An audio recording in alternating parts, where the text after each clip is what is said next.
and welcome to This Week in Metropolis. The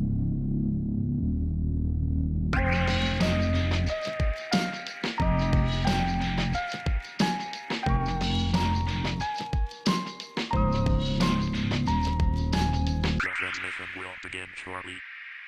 Yep, King P here. And Steelio7, and welcome to another week in Metropolis, or this week in Metropolis. Or another episode of This Week in Metropolis, even. You know me, I'm a bit rubbish when it comes to remembering what things are. Remembering the name of the podcast you've been doing for the last year and a bit. Exactly. How you been, Matt? All right? Good. Enjoying the beautiful sunshine. It is too hot. That's what I've been doing. 30-something degrees feels like you're in California rather than the east coast of England. Definitely. One thing I've found during this time, obviously, we've all been in different situations during the lockdown, and some of us are back to work. Some of us are still working from home, like we are. But it has meant that we've all got to spend a little bit more time with our families, and my wife in particular. Maybe I'm starting to see sides of her that I wasn't fully aware of before. And what I mean by that is she is a keen advocate of going green as such on, and I don't mean any drug-related terms there. I mean for the environment. So making sure with recycling and using things that are better for the environment. Which is always a good thing. It is a good thing. Nothing but positive. I do not deny that. But there are certain elements that, frankly, shock me when she comes out with them. And the one that I had in the last couple of weeks was, she said to me, "So, you know toothpaste?" And I went, "Go on." And she starts telling me that because the tube that your toothpaste comes in isn't recyclable, she said there's an alternative to that, which is a tablet that you can just crunch on and it will clean your teeth. Now, I know, because I've had conversations with my in-laws about this when I was trying to explain to them how balmy she was being, and they said, "Oh yeah, that used to be quite a common thing back in the day for a lot of smokers. They used to have these tablets that would clean like their an extra teeth." strong mint, basically. Well, that's what I keep thinking. Surely it's just a mint, but yeah, this is like another. What my question to you, Matt, is when does it get too far with these things? I mean, surely the companies that are making your Colgates, your whatever ones there are, that are making these products that aren't recyclable, surely they must be looking into these things. Because otherwise, why would they keep selling them if people are starting to turn on it in that respect? Yeah, no, I agree. I would have thought the solution in this situation is making the packaging out of something that is recyclable. And as you said, there's got to be an option. Could you use like a paper-based one, for example, that you could then recycle afterwards? It could have some sort of coating on the inside to stop it going mushy. Because I just feel that, I don't know, for me, I agree. I'm a big, believer in our environmental things, but with basic hygiene, I don't want to compromise my basic hygiene just for the sake of like something like that. And that's probably completely the wrong outlook in terms of, well, I don't care if I can't recycle that. I've got good teeth. Do you know what I mean? But it feels a bit like, well, we can't recycle the shower gel bottles anymore, so we're gonna have to lick ourselves clean. It's like, is it? Well, you go back a bit. There's certain things. I mean, she did start buying, bars of soap that were, shower gel soaps or whatever. Which again kind of takes me. I remember as a kid, you used to have a soap on your sink or whatever that you'd wash your hands with. But in the shower, I'd always have a shower gel or something, or even in the bath, you'd use some sort of shower gel. So, but see, now, I mean, Sorry, say again. I was going to say, when it comes to like shower gels and things like that, which is on a slightly different note, but I'm a fan of. I buy simple shower gel, which has got less sort of chemicals and things like that in. And I have used, I think it was black soap or something it was called before. It's like a natural organic soaps, and I've tried sort of organic shower gels and things like that, and they don't soap as much, but that was more from a using less chemicals point of view. I think they're okay. Yeah, I also think it's the problem that some people, and I put myself in that category, is we're so used to doing something in a certain way that to change the way you behave or the way you do something, sometimes that people just aren't as adaptable. And I think, like I say, I think I'm very much like that.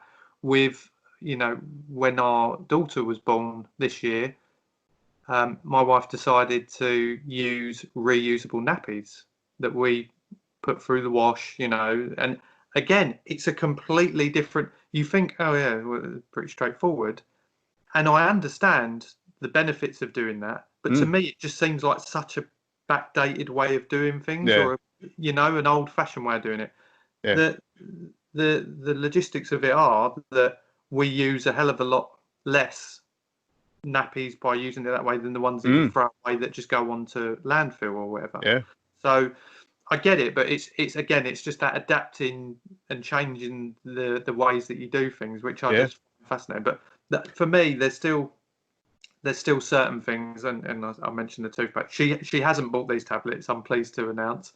And if she did, she can use them herself, and I will go and buy myself my own toothpaste.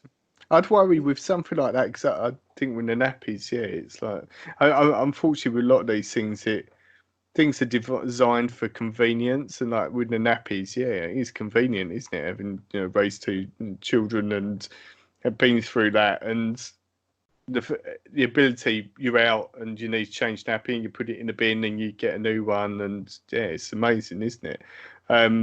But of course, very bad for the environment. But I feel like with the toothpaste. Like using toothpaste and a toothbrush, you're rubbing I don't know scientific fact, but surely you're like rubbing the dirt off and you're rubbing the plaque off and you're cleaning.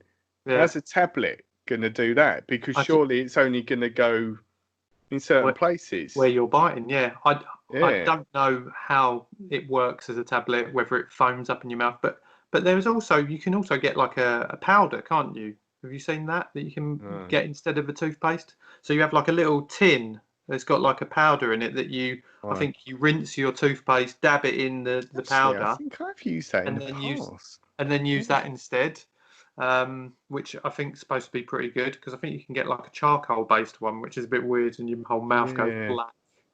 But don't they sell like whitening toothpaste with charcoal in it? I'm sure that's a thing, isn't it? Chewing something reminds me, when you go into a service station and use the toilet in a service station, they sell in the machines those little funny chew things. I've never had one, but it just looks like I don't know, a stickle brick, if you remember stickle bricks that you chew on. Yeah. And there you go. I don't think I've ever seen them. But weird. But that's my wife, and that's why we're married. Well, and I look forward to the updates, and like especially if we are doing videos, every single video, the deterioration in your teeth when you start using the that'll really show. When I've got these false dentures in at some point, I'll get gold ones. Gold ones, that'd be nice. Yeah. You'd just have to polish them, won't you?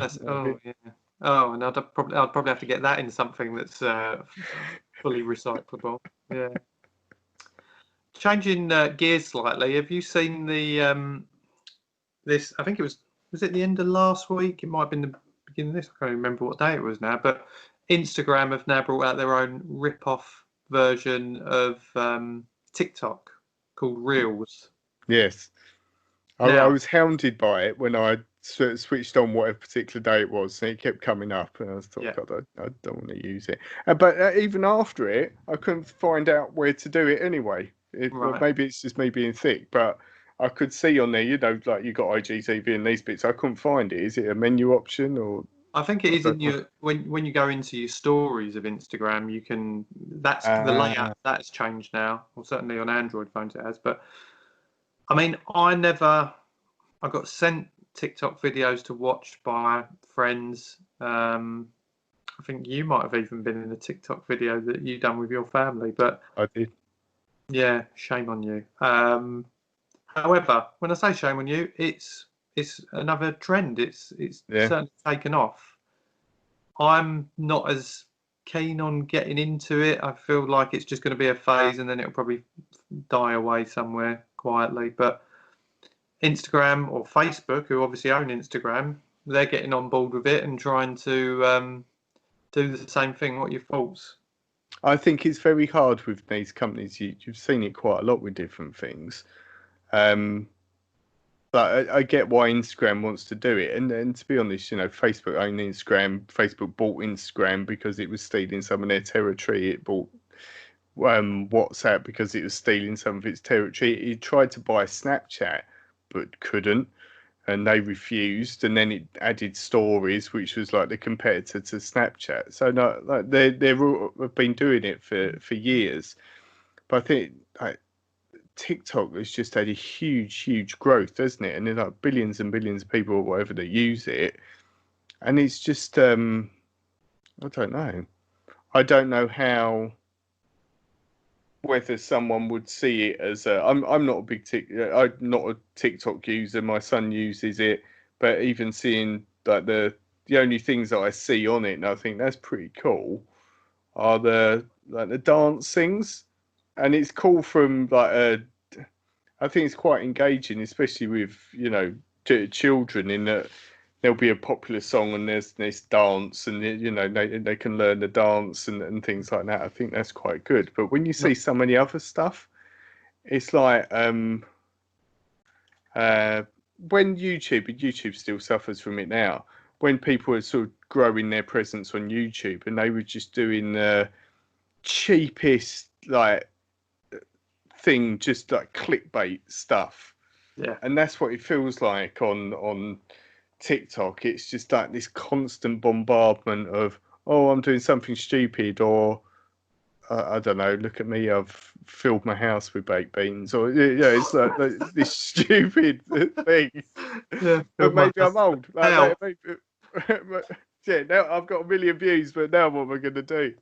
Yeah. So yeah, that's to me. It's a bit trashy. It's like I know it feels like reality TV. As such, but you saying that makes me think of Wreck-It Ralph 2, where he breaks the internet, and they've got like the whole YouTube thing on there, and they get him to do a video just so it gets the most views.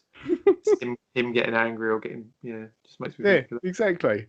But yeah, clickbait. You're exactly right. Are we trying to grow our YouTube following? Maybe we need to jump on board with this. With quality content, yeah. Quality, exactly. So if we do a TikTok video and it can be just us talking and then you, I know, explode into fire or something like that. Yeah, that can be. Or your teeth fall out because of the chat you've been chewing. Spot on. I love it. Okay. Sold. But yeah, it just feels like, I don't know, just because something's been successful in one way doesn't mean it's going to be, someone else does it, it's going to be just as successful. I think TikTok has just latched onto this, I don't know, just become this thing that has, I don't know, people are clearly inspired by it. But even from a music sense, you mentioned it just a minute ago, I'm pretty sure, hasn't Jason Derulo done his own lyrics to one of the songs, which is so annoying and is in my head constantly. You hear it once and then there's a whole dance to that, and that's separate. And the TikTok now does, to a certain extent, influence music. I don't know the moves. It was to a certain extent making hits. There have been so many songs out that have started on TikTok that people have just picked up on. I think because of the timing of it, with it almost coming out during lockdown, or at least. Well, no, it used to be Musically, is what it used to be called, Right, It was an app called Musically, which was people could lip sync to stuff basically. So it'd Right. have a catalogue of songs, and you'd pretend you were singing the songs, and you could then share that. Yeah. But the company, I think it's a Chinese company, is it ByteDance or something? Whatever the company is that bought it, rebranded it as TikTok, and now it's gone nuts. Taken off. Yeah. But yeah, I don't know. I think with from the Instagram perspective, I can't imagine it's gonna stick around. But stories is pretty cool, Yeah. isn't it? And I did think they do stories. stories before Facebook? Because Facebook, I mean, they've both got them, and Yeah, I guess they're owned by yeah. I companies. say So, Instagram put stories on there to compete with Snapchat yeah. because Snapchat wouldn't sell to Facebook, so they just did Right. their own. But I like how stories I like because it was. I thought where that sits is if you've use Instagram and you've got your profile when you put things on there, there are some things that you might want to post that don't fit with what you're putting on there. Mm-hmm. Like my one is predominantly my art, and Yeah. I if I have something nice for dinner, like for example, do I then want to put that on there, and then that's gonna sort of disrupt what's going on? But with stories, I could put, oh look at this, whatever, and put it on stories, and it's in addition to the main profile. So I Yeah. think that works quite well. So I guess this new thing could do the same, couldn't it? And I think also it kind of it probably isn't targeting not stories, but going back to TikTok and Reels, it doesn't necessarily target probably our age group. I think a younger No, audience exactly. are absolutely in love with it because of the Yeah, creative side, and to some extent, as much as I'm not a fan of it as such, I think it does add a creative element to younger people and their kind of yeah, how they learn it. Like it is exactly. clever. Some of these videos are clever still. Yeah, So and that's what I love about these. That you have to think about these pieces of software, which all they are, like the Instagram and so on, mm, and they become what they become because of how people use it. mm, It's if you think Instagram was made for sharing photography and adding filters to it and things like that yeah, 10 years ago, and it's evolved into like a media platform. Like, mm, and now we post podcast videos on it, and people do all different crazy stuff on there now, and yeah, it's their creativity, like you said. It's that they take this thing and think, rather than thinking, well, I can only do this, the younger generation and people who just look at it and think, oh, that's cool, I can. They look at it completely open-minded, like, yeah, I'm gonna set up a podcast, or I'm gonna do dance videos, or I'm gonna do tutorials on whatever, and it's it takes its own form, doesn't it? Which is yeah, really definitely. cool. Yeah, definitely. Well, speaking of tech, you told me off air about a couple of things that caught your eye this week, tech related. Well, I saw something, and I just saw we often talk about things like the future and how things have evolved and stuff like that. And this is something that you can buy very soon if you're in China. That is not in the UK or anywhere else. But Xiaomi, which is a Chinese manufacturer, make a lot of different tech, have released an OLED transparent television. And basically, what's transparent about it is it's like a pane of glass that you can see through. So if you had it in front of the window, you could see through it, and it wouldn't look like anything was there. Hmm. But then when you turn the TV on, it then is a TV, and it fills Yeah, the screen as any other TV would. And there are some pictures when you sort of see the demonstrations of it, and they actually demonstrate video with transparent background, so it looks like in the pictures like a butterfly floating on the screen and moving around, but nothing else. So it right. looks really really cool. And it's a 55-inch TV, so it's a decent enough size. But I just see it's mind blowing It seeing is mind something blowing like that. because I like things like that because it kind of makes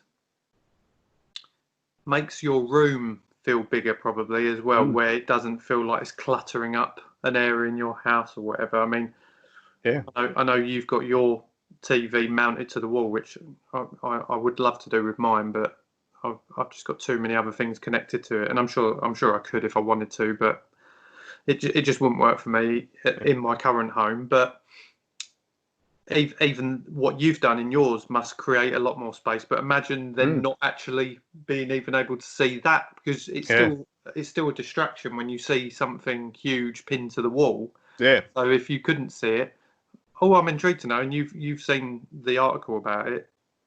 What about the wires? Could you not just see? Could you just see some wires hanging down the wall?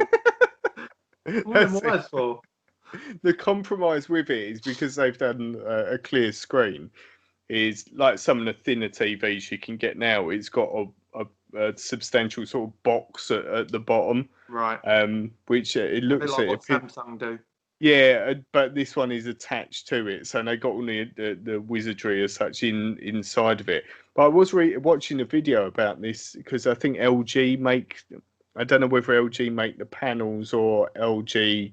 Yeah, actually, it is. This particular one is based on LG's transparent display.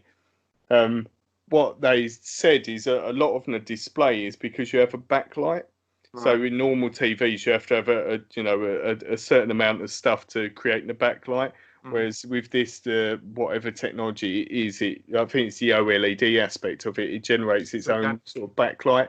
Yeah. It's the compromise is it looks really cool and it's transparent, but you lose a lot of the color definition apparently. So it wouldn't be as good as a brand like an equivalent TV like a normal one. Yeah.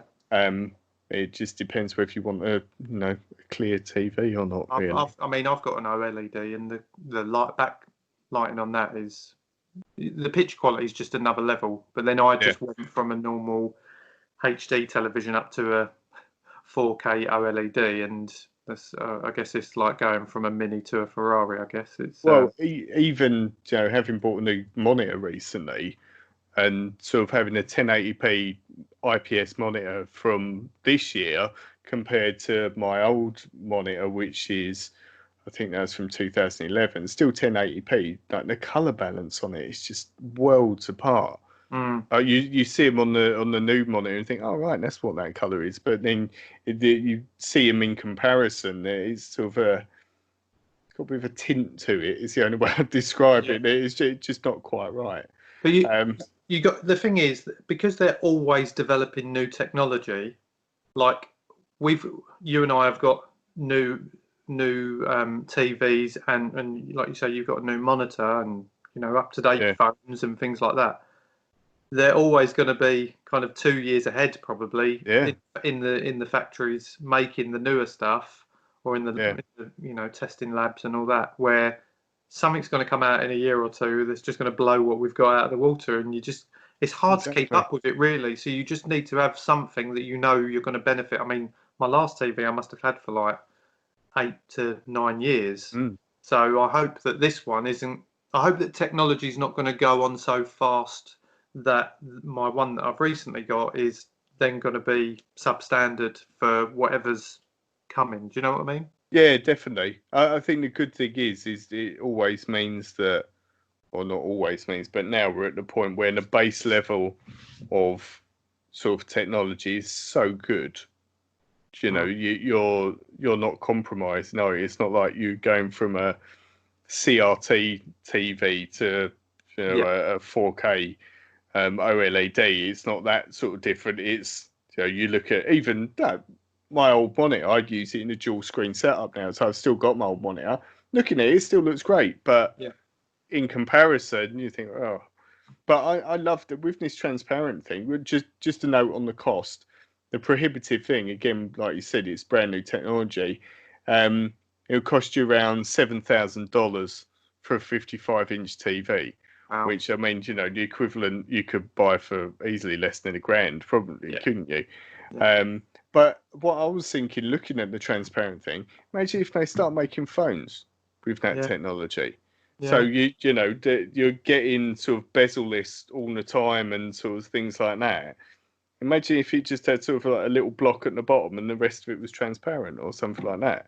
I'd lose it. That'd look nuts, wouldn't it? Well, yeah, you would lose it or stand on it or something like that, wouldn't you? Where did I put my phone? Yeah. I can't see it. You'd have to have some sort of like whistle or whatever so it goes a solid colour or whatever. Yeah. But Yeah. it'd be amazing for things like Pokemon Go and stuff like that, wouldn't it? Yeah. Oh, If yeah. you just the augmented reality stuff, you would imagine the things were in the room. That'd be, yeah, it would be incredible. But again, it could be where a lot of things go. And while we're on the subject of new technology, and you mentioned Pokemon there, so it kind of is a nice transition into this week's question mark. Yes, we have another question from Mark. And he said, with new consoles on the horizon, end of the year, I think Xbox announced, or Microsoft announced this week, that the Xbox is coming out in November now. Yeah, it was leaked apparently. Yeah. For some reason, I can't remember where it is, but somewhere in the States, accidentally started selling the new controllers. Yes, that's what I thought. And on the box it said like do not open until November the 6th or something like that. So it's now thought that November the 6th is the big day, which seems really soon. I know it was the end of the year, but it feels like only recently we were talking about it coming out, and now it's nearly Probably here. trying to get a head start on Sony, maybe. Yeah. Well, Mark's saying with that and the PS5 coming out, they're both looking at around £500 in the UK, I think, could be more or less. He said, is it worth buying these when there's so many kind of online gaming options? You've got the Xbox one, is that the Game Pass? Yeah. You've got obviously PlayStation Plus, or I think there's PlayStation Now. You've got PC online gaming, which is come on leaps and bounds through Steam. I know me and you both use Steam, so Yeah. there's so many alternatives that cost a hell of a lot less. Mark's question is it worth investing that sort of high sum of money again in a new console? Personally, I will end up getting the Xbox without a doubt. I've had the last however many iterations, 4 has it been? No. From the original Xbox 360. Yeah, so original 360, Xbox One, and then I've got the One S. Yeah. So yeah, I mean, I will, just because I'm loyal to the brand now as such, and I've got loads of games from it. But I think that the weird thing with these, and I think we said it in a recent episode, is that you look at the latest technology that these consoles are bringing, and it's really stuff that's been around for a long while. It's not like it's new to a console, and it's new to anyone who can buy that package and stick it on their telly and get this thing. But if you've had a PC for any amount of time, some of the things you would probably, the amount of RAM or the graphic capabilities, or just, that some of the selling points in these new consoles is they use SSD hard drives, and you think how long they've been around. It's crazy. To reduce the load time. So personally, I will get one, but I always, with the new consoles, I like to wait. The costs will come down. All the bugs that it'll have will be ironed out. The games that are coming out on it now are probably equivalent to some of the games you've already got on the console. So it's there's not a lot of incentive for me. But I have a PC as well, which is fairly not high end, but a very well spec'd PC. Yeah. And like Mark said in his thing, every week, Epic, because Epic have set up their own game store and they're trying to compete with Steam and doing very well at it. They give away 2 free games, like just for having that store installed, you get 2 free games. So things like that, great. I've got a library of 50 odd games that I've not paid a penny for, just because they're given away for free, and the sales they do. I think recently I got GTA 5 for free, and then because I got that for free, they gave me a £10 voucher, which I could use in the sale to buy a game, which then cost me about a tenner to buy another really top end game. And then when I bought that, and they gave me another £10 voucher, and you just think, well, this is crazy. If Yeah. I had an Xbox, or if you was doing the same on an Xbox, you'd be looking at like 50 quid for some of the new games, wouldn't you? And but saying that on the Xbox, I'm sure it's the same with you on the PlayStation. By having Xbox Gold, Live Gold, you get 2 or 3 free games a month anyway with that. So Yeah. there's no shortage of entertainment as such with them. Yeah, and I also think the step up now from console to the next generation isn't. I don't think it's as big a step as what it used to be back in the day. No, I mean, we spoke about it before, moving up to PlayStation, the first one from a SNES or whatever, and that was ridiculous. I think now, over the years, you slowly, certainly from probably maybe PS3 up to a 4 from me. I don't know about from your side, but you can see the difference, but they're more subtle. They're not like, wow, now I feel like I'm in the game. Yeah. It's just kind of smoothened out picture quality and things like that. And the gameplay, obviously, the loading times are a lot quicker. I agree with you, and I think if I was a young kind of my younger self, where I would play games or on PlayStation or whatever a lot more frequently, then I'd be more keen to have it kind of sooner rather than later. But now, as a parent, and my kids aren't old enough yet to really be gaming just yet, although I have used I've dug out my NES Mini for my son to have a little play around with, because I think the layout of the buttons is a little bit simpler. He's nearly 4, so he's enjoying just getting a feel of it, and I think it's a lot different to having a controller with 8 buttons with a D-pad and an analog stick. So but going back to it, I just don't think, for the time that I invest in gaming now, it's the cost far outweighs that, which I could probably spend that on a new laptop, or I'm not buying another TV, so I don't need to worry about that. I've got that sorted. So, but yeah, I think there's more important things that I could invest that in rather than on that straight away. But a bit like you, I think this time around I might wait a bit. Yeah. Good question, Mark, because I think he's right, and you mentioned it there. The last games that I've got have all been downloads from the PlayStation Pass that you get, or that you play, PlayStation Plus.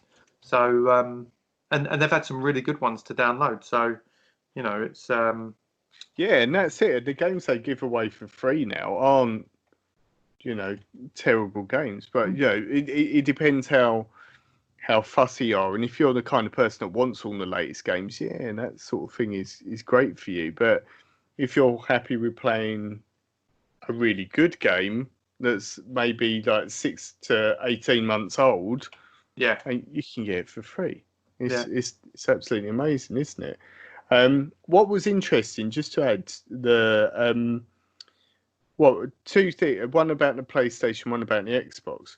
I read, it was maybe a week or so ago, that Sony had said that the generational life, so how long they plan to sell these consoles, for the PS5, it will be just over 5 years, is what they said. But historically, it has been for like PS3, PS2, and that, it's been around 7. okay. So they're planning for this to not be around as long. And it's apparently the shortest ever for any PlayStations. So I don't know whether that's that they've seen that the technology moves along so quickly, but I just thought that was quite interesting. But apparently, they're even with sort of like disruptions in supply chain and that, I think they're still planning on selling a ridiculous amount of them. They're sort of ramping up production so that they're getting a huge amount.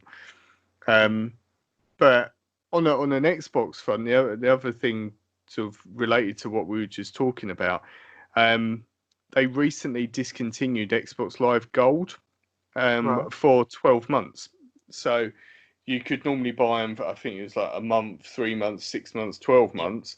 Now you won't be able to buy that 12-month variant, and it's unknown. The speculation is either with the new console, they're either going to give you online play, which is basically what the gold gives you, for free, Mhm. or they're going to make you get Game Pass, which will get because that basically includes the gold side Yeah. of it anyway.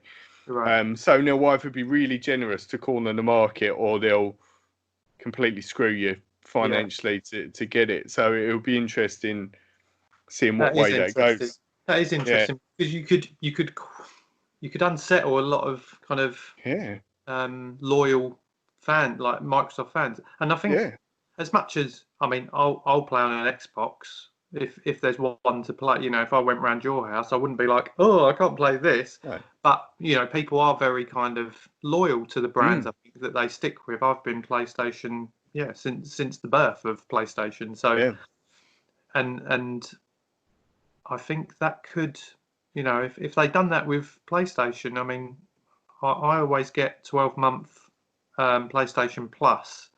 yeah. Um, Which is about 30 or 40 quid a year. something like that, Yeah, yeah, something around that. And sometimes you can get that they'll do an offer, so you can get that a bit cheaper depending yeah, on times of the year and that. So I think that's good. It allows me to play online, and especially with games like FIFA or whatever, that's handy.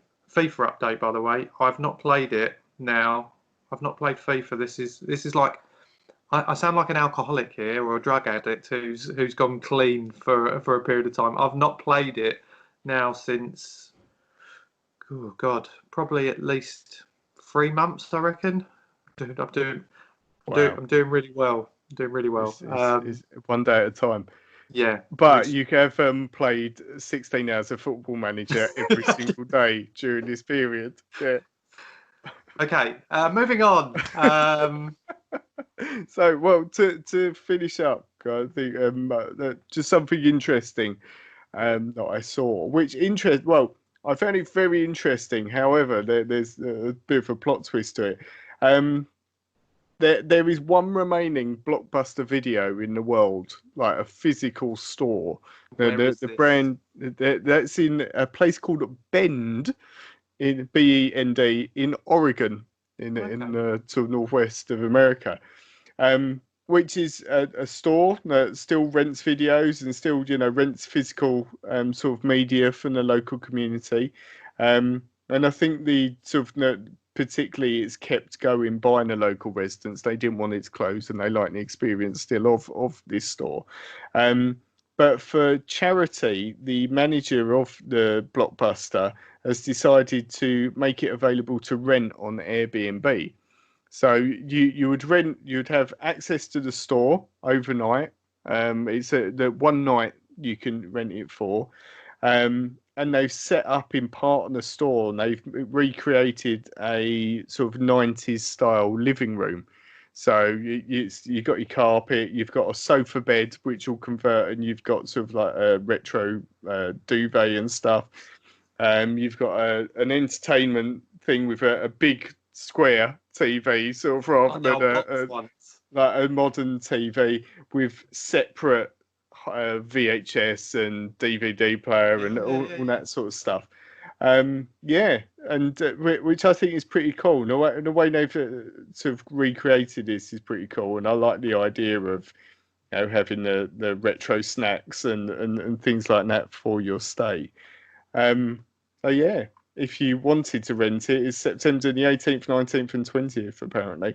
However, since there was a link on the particular article what I saw, which led you to Airbnb, but that's now been taken off. So I don't know whether they've changed their mind or whether they've actually had, It's gone under. it's all booked up or they've closed it down or yeah, whatever. Yeah, so the rental opportunity doesn't exist, it appears. But yeah, That's an good. awesome idea, though, isn't it? Yeah. Because we were of a generation where you had VHS. I worked in a video rental store, so I remember Oh, the changeover. And even though DVDs came out, we would have pretty much. I think as the shift went more towards DVD, you would only get the kind of top, I don't know, 10 films on a VHS copy as well, in case people didn't have DVD players at that time or whatever. Then we kind of moved into Blu-ray. I think I'd already left there by then, but I'm guessing they probably phased out VHS then. But yeah. there's certain I mean, our children, probably never experienced that kind of era. Well, they definitely Well, did. no, never know. experienced a situation where you don't think, I want to watch this film, and you press a button and it's there, rather than Having going to rewind. having a look, reading the back of the covers, and Yeah. and all of that stuff. Yeah.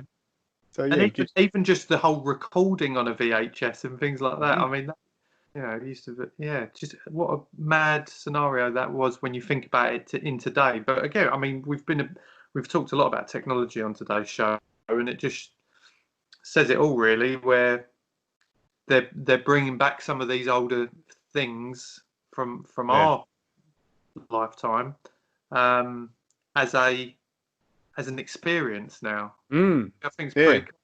It's pretty cool. I think it's really, really cool. I love that whole idea, and I think that's what I quite like now, is like nostalgia as a thing.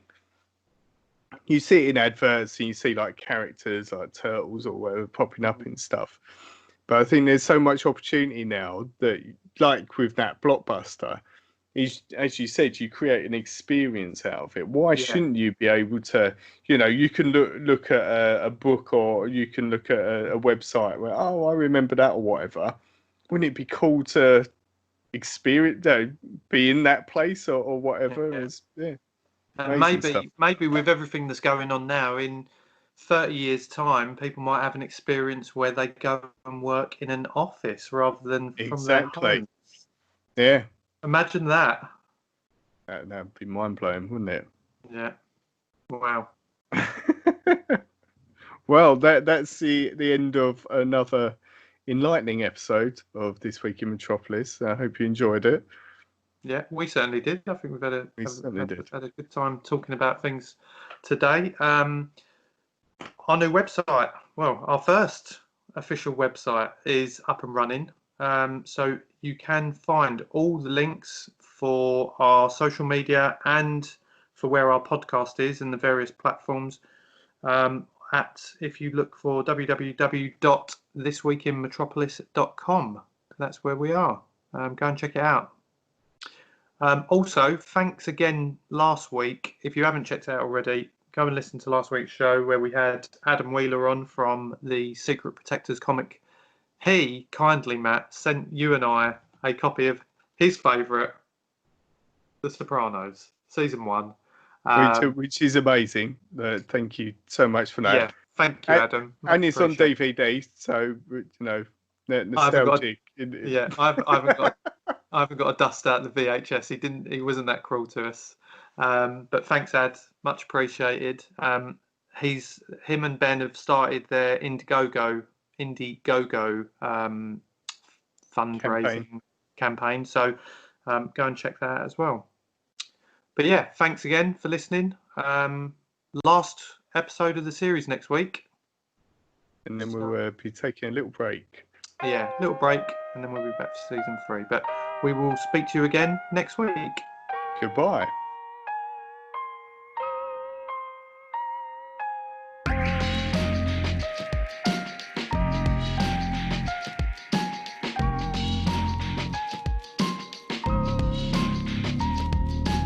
Thank you for listening. Transmission over.